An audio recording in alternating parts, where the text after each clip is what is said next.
제가 이 모든 것들이 환절기에 필요하다라고 하는 그런 모든 것들이 결국에는 그러니까 면역하고 관계가 많기 때문에 우리 면역력을 높이는 영양소들이 있었잖아요.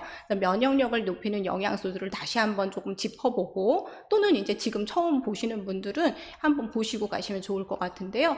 면역력을 올리는데 도움을 주는 영양소들이 조금 따로 있습니다. 근데 사실은 우리가 이거 하나하나를 챙겨서 드시기는 어렵기도 하고 효과도 적고 이런 상황이기 때문에 전체 식품, 우리가 이제 드시는 음식들을 우리가 그냥 항상 쉽게 말해서 골고루 드세요, 골고루 드세요 이렇게 얘기를 하지만, 그게 이런 것들을 다 챙겨서 해주셔야 되기, 그러니까 이걸 다 드실 수 있게 하기 위해서 골고루 드세요라고 한 번에 뭉뚱그려서 얘기를 하는 거거든요.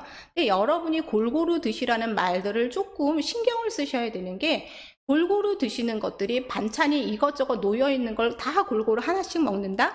이것도 골고루지만 그거보다 더 중요한 건 균형을 잡아서 식사를 만드시고 그거를 다 골고루 드시는 거죠. 무슨 얘기인지 아시죠?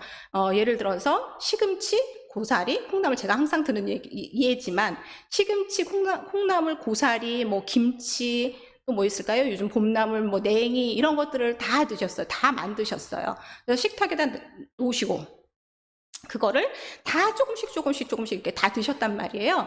그럼 골고루 드신 거죠? 근데 이제 드신 건 맞죠? 근데 그거를 원하느냐? 그거는 반 정도? 뭐 많이 박수를 쳐드려야 되지만 그거는 우리가 원하는 100점짜리가 아니라는 거죠.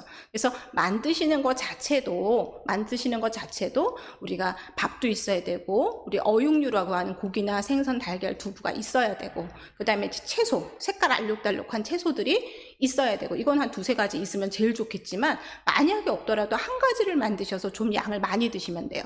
그래서 이렇게 하고, 이제 참기름, 들기름 우리 보통 나물 뭐 반찬 만드는데 이런 거 사용하시잖아요. 그래서 이미 그렇게 균형을 잡아놔서 그렇게 만든 다음에 거기서부터 그걸 다 골고루 드시는 거. 그러니까 차려놨지만 안 드신다. 이것도 당연히 안 되죠. 그래서 이렇게 차리는 것부터 균형을 잡고 그걸 다 드신다. 이거를 우리가 골고루 드신다. 이렇게 표현을 하는 얘기라고 말씀을 드리고 싶어요.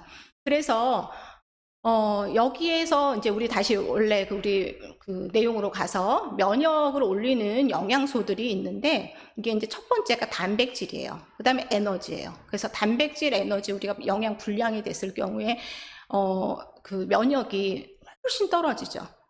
그래서 대부분 뭐 젊은 사람들 중에서도 막 일을 많이 오랜 기간 일을 하고 나면 아무것도 하기 싫어지는 무기력증 이렇게 생기는 경우 있거든요. 그런 사람의 대부분들이 식사도 거르고 일하고 이러는 경우 많아요. 근데 우리가 좀 비슷하잖아요. 우리가 항암하시면서 약 드시고 힘드시고 이러다 보니까 식사를 좀 못 하시게 돼요. 아유, 어차피 토할 거 못 먹어. 이렇게 하는 경우도 생각보다 많으시고 이런 상황이라서 어쨌건 반드시 필요하게 생각을 해주셔야 되는 게 단백질, 에너지. 그러니까 단백질은 이제 단백질 아시죠? 우리 이제 특히나 질이 좋은 단백질이라는 게 이제 우리가 동물성 단백질이라고 얘기를 해요. 그게 뭐 있을까요? 고기, 생선, 달걀, 그 다음에 이제 식물성 단백질 중에서 좋은 고기랑 비슷한 단백질이 두부 같은 콩으로 만든 제품, 이런 것들이에요. 그래서 이런 것들이 이제 우리가 단백질이라고 하고, 그 다음에 이제 여러분이 단백질이 아닌 것처럼 느끼시는 밥, 뭐 이런 것들 있잖아요. 거기에도 사실은 단백질이 있는데 이거는 동물성 단백질보다 질이 조금 떨어져요. 그래서 만약에 나는 안 되겠다라고 해서 뭐 채소 쪽을 드신다, 뭐 곡류 쪽을 드신다라고 하면 어쩔 수 없겠지만 그거보다는 훨씬 더 어육류, 그러니까 동물성 단백질, 질이 좋은 단백질을 드시는 걸 권장을 하고요. 그 다음에 어느 정도 에너지를 채워주셔야 된다는 거죠. 그럼 어느 정도 에너지를 채우려면 어떻게 하셔야 될까요?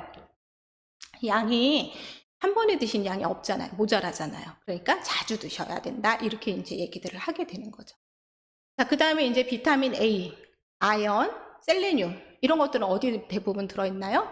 대부분 채소 쪽에 많이 들어있겠죠? 채소. 근데 이제 우리 비타민 A 같은 거는 지용성 비타민 이렇게 얘기를 해서 우리가 반찬을 만드실 때 기름을 싹 빼야 돼 이런 개념이 아니라 기름에다가 하게 되면 저 비타민 A가 훨씬 더 활성화가 돼요. 효과적으로 이제 바뀌어요.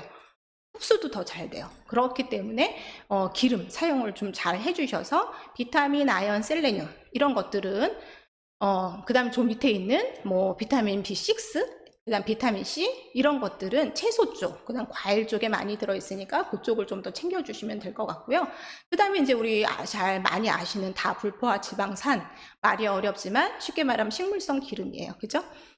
그래서 식물성 기름은 어떤 분들은 오메가3 지방산만 좋은 거 이렇게 생각을 하시는데 절대 그렇지 않아요. 그래서 오메가3 지방산이 잘 안 드셨기 때문에 드셔야 되는 건 당연한 얘기지만, 그거보다 우리가 그것도 좋고, 그거 이제 우리 좀 쉽게 사용할 수 있는 식용유라고 보통 얘기하는 거 있죠?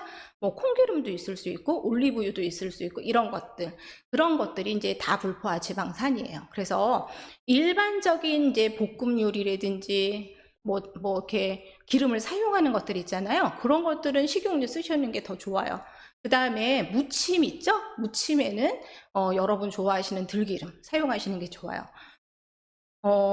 볶음류에 뭐죠? 이 들기름 이런 것들을 사용하시면 맛은 좋아요.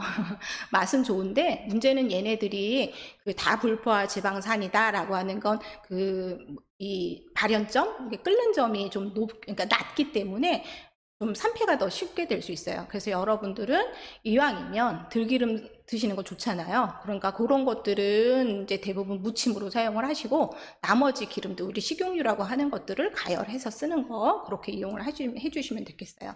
그래서 면역을 이제 올리는 음식 다시 확인하면 단백질, 에너지, 그 다음 비타민 A, 아연, 셀레늄, 다불포화 지방산, 그 다음에 비타민 E나 비타민 C, 그 다음 비타민 B6 이런 것들이 이제 면역을 올리는데 도움이 많이 되니까, 그래서 이거 다 하나씩 찾지 마시고 영양제로 찾지 마시고 식사에서 챙겨서 드시면 제일 좋으실 것 같아요.